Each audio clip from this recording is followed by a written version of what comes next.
Hello, everyone. Today I'm going to share with you a warm and inspiring story that takes place on a cold Christmas morning in a small, snow-covered town. The story revolves around Lily, a young woman struggling with poverty who saved every penny to treat herself to a simple meal after months of scraping by. But when she encounters Thomas, a lonely old man crying in a church after being rejected by his family, all of Lily's plans take a turn. From one small act, her kindness sparks an unexpected miracle that changes both their lives forever. This isn't just a tale of sacrifice, it's proof of the power of compassion. So what happened to transform a sad Christmas day into a fresh start filled with hope? Let's find out together. The snow fell in soft whispers outside St. Anne's Church, blanketing the small town in a stillness that felt almost holy. It was Christmas morning, and the world seemed to pause, caught in the tender embrace of winter's quiet. Inside the church, the faint glow of candlelight danced across the worn pews, casting long shadows that stretched toward the altar. In a corner near the back, Lily knelt alone, her knees pressing into the cold floor, her hands folded tightly against her chest. She was 26, with dark hair that fell in loose waves around her pale, tired face. Her coat, frayed at the hem, hung loosely over her slim shoulders, a silent witness to the hardships she'd weathered. Lily's breath trembled as she whispered a prayer, her voice so soft it barely stirred the air. "Please," she said, her words fragile but fervent, "let there be kindness today. Let there be peace. And if I'm strong enough, let me help someone who needs it." Her eyes fluttered shut, and a single tear slipped down her cheek, glistening in the dim light. She wasn't one to ask for much. Life had taught her to expect little. But this Christmas, she'd dared to dream. For months, she'd squirreled away every spare dime, skipping lunches, mending her socks instead of buying new ones, counting pennies until her fingers ached. All for one small indulgence, a meal at Bella Vita, the cozy Italian eatery she'd passed 100 times but never entered. To anyone else, it might have been nothing. A bowl of spaghetti, a crust of garlic bread, a moment of warmth. But to Lily, it was everything. She could already smell the marinara, feel the comfort of a meal she didn't have to stretch into 3 days' worth of leftovers. It was her gift to herself, a fleeting taste of joy after a year of scraping by. As her prayer faded, she stood, brushing her hands against her coat. A quiet smile curved her lips, and her hazel eyes sparked with anticipation. She turned toward the heavy wooden doors, her heart lifting with the promise of the day ahead. But as she walked down the aisle, her steps slowed. Near the edge of the sanctuary, tucked away from the handful of worshippers exchanging murmured greetings, sat an old man. He was alone, his thin frame bent forward, his hands resting limply on his knees. At first, Lily thought he was praying, his head bowed in reverence. She almost kept going, her mind still tangled in thoughts of pasta and candlelit booths. But then she saw it. The faint shudder of his shoulders, the glisten of tears tracing lines down his wrinkled face. They fell silently, pooling on the stone floor beneath him, and the sight stopped her cold. Her breath caught, a sharp ache blooming in her chest. The man's sorrow was palpable, a weight that seemed to press the air from the room. Lily's plans, her carefully hoarded money, her little dream, faded into the background, overshadowed by a pull she couldn't ignore. She hesitated, her fingers tightening around the strap of her purse.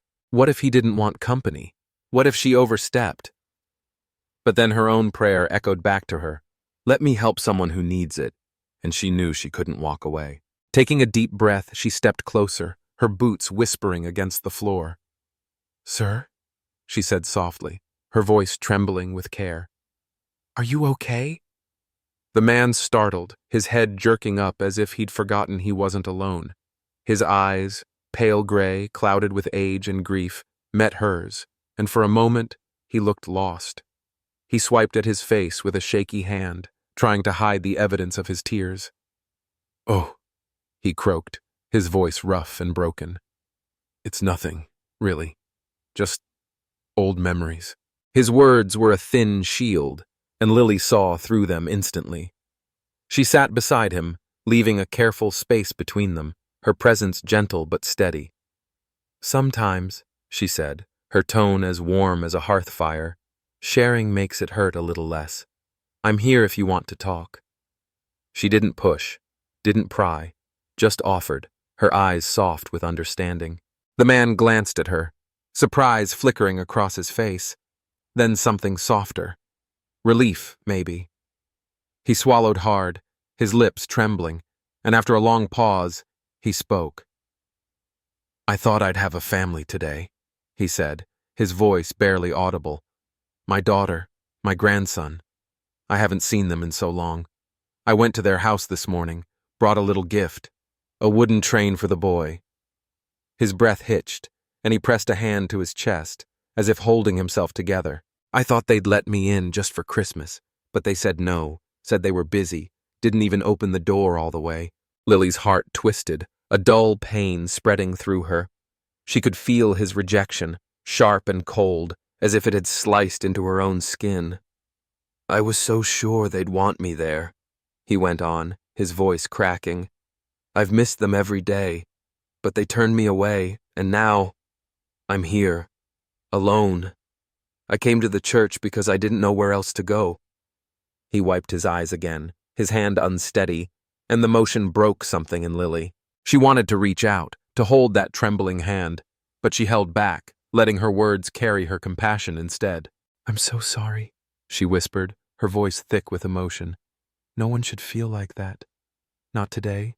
Not ever."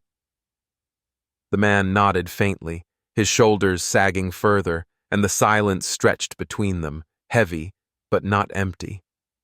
Lily's gaze dropped to her purse, her fingers brushing the worn leather where her $50 lay folded. It was all she had, her ticket to a moment of peace. But looking at this man, his loneliness so raw it seemed to echo her own, she felt a shift inside her. An idea took root, small at first, then blazing with purpose. She stood, her decision swift and sure. "Stay here," she said, her voice steady despite the ache in her chest. "I'll be right back." The man looked up, confusion clouding his tear-streaked face, but he nodded weakly. Lily turned and walked toward the doors, her steps firm, her heart racing. She didn't know his name yet, didn't know his story beyond those halting words, but she knew one thing: she wouldn't let him face Christmas alone. Outside, the cold slapped her cheeks, but she barely noticed. The snow crunched under her boots as she headed for the little shop down the street, her mind fixed on a single goal. She'd give up her meal, her small luxury, if it meant bringing even a flicker of light to this stranger's darkness. It wasn't a sacrifice. It was a choice, one that felt more right than anything she'd done in months. The wind howled faintly as Lily stepped out of St. Anne's Church, her boots sinking into the fresh snow that blanketed the street. The cold bit at her exposed hands, but her mind was elsewhere, racing with a purpose that drowned out the chill. The town lay quiet under the gray sky, its usual hum muted by the holiday, and the distant glow of Christmas lights flickered like stars fallen to earth. She clutched her purse tighter, the $50 inside now a weight she felt in her soul rather than her hands. Her dream of Bella Vita, of twirling spaghetti on a fork, of savoring a rare moment of ease, slipped further away with every step, but she didn't falter. The old man's tears, his broken voice, had rooted themselves in her heart, and she couldn't turn back. She hurried toward Carter's corner store, a small shop nestled between a barber and a pawn shop, its windows fogged with warmth. The bell above the door jingled as she entered, a cheerful note that felt out of place against the heaviness in her chest. The store smelled of stale coffee and cinnamon, its shelves sparsely stocked with holiday odds and ends, tinsel, canned soup, a few limp wreaths. Lily moved quickly, her eyes darting over the offerings. She didn't have much, but she'd make it count. She picked up a styrofoam cup and filled it with coffee from the ancient machine in the corner, the dark liquid steaming as she snapped the lid on. It wasn't much, but she imagined it warming the old man's hands, chasing away the cold that clung to him. Next, She grabbed a Danish from the pastry case, a modest thing, its edges flaky and golden, dusted with a hint of sugar. It wasn't grand, but it carried a promise of sweetness, a small comfort she hoped he'd accept. Then, near the register, she spotted a rack of Christmas cards, their colors faded but still bright enough to catch her eye. One stood out, a simple design of a snow-covered house, a single light glowing in the window, with "Hope Shines Bright" scrawled across the top. She hesitated, her fingers hovering over it. It was an extra expense, $1 she hadn't planned to spend, but it felt right, a message she needed him to hear. She opened the card, borrowing a pen from the counter, and wrote with a hand that trembled from more than just the cold. "You're not alone today. There's still good in the world. I hope you feel it. From someone who cares." The words were plain, unpolished, but they came from a place deep within her, a quiet plea for him to hold on. She tucked the card into her coat, her heart pounding as she approached the cashier. The total came to $13, and Lily counted out the bills with care, each one a piece of her sacrificed dream. She felt the loss, a pang sharp enough to sting, but it was overshadowed by a steady, glowing resolve. This was worth it. With the small bag in hand, she stepped back into the snow, her breath puffing out in quick bursts as she retraced her steps to the church. The wind tugged at her hair, the cold seeping through her thin coat, but she pressed on, driven by the image of the old man waiting, alone, uncertain, perhaps thinking she'd forgotten him. She couldn't let that happen. When she pushed through the church doors again, the silence greeted her like an old friend, broken only by the faint creak of the hinges. Her eyes found him instantly, still on the bench, his head bowed, his hands clasped as if in prayer. Relief flooded her, followed by a tender ache. He hadn't moved, hadn't given up on her return. She approached quietly, clearing her throat to announce herself. "I'm back," she said, her voice soft but firm. "I brought you something." The man's head lifted, his gray eyes widening as they landed on the coffee in her outstretched hand. "You came back," he whispered, disbelief threading through his words. His gaze darted from the cup to her face, searching for something, confirmation maybe that this wasn't a trick. Lily smiled, a gentle curve of her lips, and pressed the coffee into his hands. His fingers, knotted with age, closed around it, the warmth seeping into his skin. "I thought you might like this," she said, setting the Danish and card beside him. "Something warm, something sweet." Her tone was light, but her eyes carried a depth of care that words couldn't fully hold. The man stared at the offerings, his breath catching as he reached for the card. He opened it slowly, his hands shaking, and as he read her message, his lips quivered. "You didn't have to do this," he murmured, his voice thick with unshed tears. "No one's been this kind to me in, I can't even remember." Lily sat beside him, her presence a quiet anchor. "I wanted to," she said simply. "It's Christmas. You shouldn't be alone." Her words settled between them, a soft bridge over the chasm of his grief. He took a sip of the coffee, the steam curling upward, and for the first time, a faint warmth touched his face. After a moment, he spoke again, his voice raw but steadying. "I just wanted to feel like I mattered," he said, staring into the cup. "To someone, somewhere." Lily's throat tightened, his confession echoing her own unspoken loneliness. She thought of her empty apartment, her endless days of scraping by, and an impulse seized her, bold, reckless, and right. "You don't have to be alone tonight," she said, her voice trembling with earnestness. "Come home with me. I'd like the company." His eyes snapped to hers, wide with shock. "Oh no," he protested faintly. "You've done enough. I couldn't impose." "You're not," she said firmly, her gaze unwavering. "Please. It'd mean something to me, too." Her words hung in the air, a plea wrapped in kindness. He stared at her, his eyes glistening, and after a long, fragile silence, he nodded, a small, tentative yes. The walk to Lily's apartment was slow, the snow crunching under their feet as she guided him through the dusk. Her place was a cramped walk-up, its faded blue door creaking as she ushered him inside. The space was sparse but tidy, a sagging sofa, a wobbly table, a tiny tree with a single strand of flickering lights. She gestured to an armchair. "Sit," she said warmly. "I'll make us something." As she moved to the kitchen, humming softly, the man, whose name she'd learned was Thomas, sank into the chair, his eyes tracing the room's quiet struggle, a story of resilience he was only beginning to understand. The faint hum of Lily's tune drifted from the kitchen, a fragile thread of sound weaving through the stillness of her small apartment. Thomas sat in the armchair, its faded fabric creaking beneath him, his hands resting lightly on his knees. The room was dim, lit only by the flickering strand of Christmas lights on the tiny tree and the weak glow of a single lamp. Snow tapped softly against the window, a quiet reminder of the world outside. But here, in this cramped space, there was a warmth that defied the cold. A warmth born not of wealth or abundance, but of care. Thomas's eyes roamed the room, taking in its worn edges, the patched sofa, the chipped table, the tree with its sparse ornaments dangling like memories too precious to let go. Lily emerged from this kitchen, her hands balancing two mismatched bowls of steaming soup and two small plates of mashed sweet potatoes topped with a dusting of cinnamon. The aroma was simple but comforting. Tomatoes simmered with a hint of salt, the earthy sweetness of the potatoes rising like a promise. "It's not much," she said, handing Thomas a bowl with a shy smile, "but it's warm, and it's from the heart."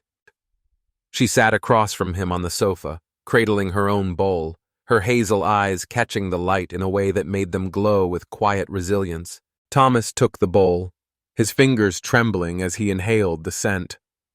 "This is more than I've had in a long time," he said softly, his voice rough with gratitude. "You've given me so much already. I don't know how to thank you." Lily shook her head, her smile softening. "You don't need to," she said, her tone gentle but firm. "Kindness isn't a debt. It's just what we do for each other." Her words were a quiet vow, a belief she clung to even when the world tested it. They ate in silence for a few moments, the clink of spoons against ceramic the only sound. The soup was thin, the portions small, but to Thomas it tasted like grace, a gift freely given when he'd expected nothing. He glanced at Lily, her head bent over her bowl, and noticed the way she savored each bite, as if it were something rare. His gaze drifted again, settling on a stack of papers half hidden beneath a scarf on the table. Curiosity tugged at him, and with a hesitant hand, he lifted the top one. It was a rent notice, stamped "Overdue" in bold red, followed by others, electricity, gas, each marked with frantic scribbles tallying amounts she couldn't cover. His breath caught, guilt prickling at him for intruding, but the discovery sank deep. He set the papers down carefully, his eyes flicking to the kitchen doorway where Lily had stood moments before, dividing her meager supplies with precision. She'd given him this meal, her food, her warmth, while her own life teetered on the edge. The realization hit him like a wave, admiration and sorrow crashing together in his chest. He cleared his throat, breaking the quiet. "You've been so good to me," he said, his voice low. "But it looks like things haven't been easy for you." Lily froze, her spoon hovering midair. Her gaze dropped, and for a moment she seemed to shrink, as if guarding a wound she didn't want exposed. Then she sighed, a small, weary sound, and met his eyes with a faint smile. "I don't like talking about it," she admitted, her voice barely audible. "I don't want pity, just a chance to keep going." Thomas leaned forward slightly, his expression gentle. "I'm not here to judge," he said. "You've listened to me. Let me listen to you." Her hesitation lingered, but his kindness coaxed her forward. "I had a job," she began, her words slow, halting. "A big company, long hours, no thanks. I spoke up about how they treated us, thought I could make it better, but they fired me. Worse, they kept my last paycheck, said I didn't deserve it. Her voice trembled, exhaustion seeping through. I've been living off what little I saved, taking odd jobs online. It's not enough. Every day's a fight to stay afloat. Thomas's eyes softened, empathy pooling in their depths. You've carried so much, he said quietly. And still, you helped me.